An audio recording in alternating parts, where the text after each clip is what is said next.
IAS, ఐపీఎస్ల కొరత తెలంగాణను వేధిస్తోందా? సరిపోయినంతగా ఉన్నతాధికారులు లేక ప్రభుత్వానికి పాలనకు ఇబ్బందిగా మారిందా? అందుకే ఒకే అధికారికి 2-3 శాఖలను కేటాయిస్తున్నారా? స్టేట్ క్యాడర్ పెంచమని ప్రభుత్వం పెట్టిన రిక్వెస్ట్ను కేంద్రం పట్టించుకోవటం లేదా? తెలంగాణలో అసలేం జరుగుతోంది?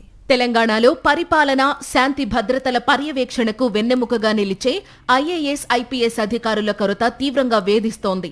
రాష్ట్రం ఏర్పడిన తరువాత జిల్లాల సంఖ్య 33కు పెరగడం, కొత్త పోలీస్ కమిషనరేట్లు ఏర్పాటు కావడంతో అధికారుల అవసరం రెట్టింపయింది.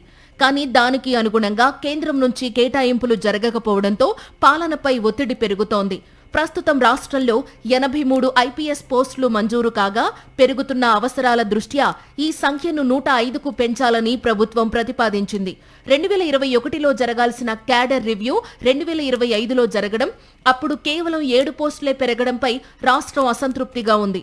అందుకే 2026లోనే తదుపరి క్యాడర్ రివ్యూ నిర్వహించాలని సీఎం రేవంత్ రెడ్డి కేంద్ర హోంమంత్రి అమిత్ షాని కలిసి కోరారు. ప్రస్తుతం తెలంగాణకు ఐఏఎస్ అధికారుల అనుమతించిన మొత్తం క్యాడర్ బలం 218. అయితే ప్రస్తుతం అందులో సుమారు 170 నుంచి 175 మంది మాత్రమే విధుల్లో ఉన్నారు.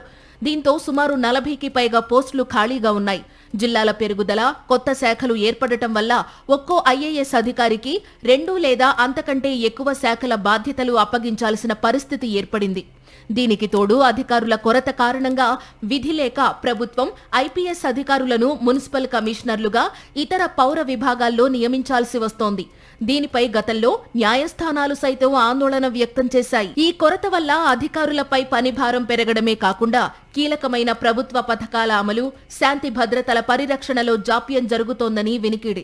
రాష్ట్ర ప్రభుత్వం కోరుతున్న విధంగా 2026లో క్యాడర్ రివ్యూ జరిగి అదనపు అధికారుల కేటాయింపు జరిగితే తప్ప తెలంగాణలో పాలనాపరమైన చిక్కులు తొలగేలా లేవు. కేంద్రం దీనిపై సానుకూలంగా స్పందిస్తుందో లేదో వేచి చూడాలి.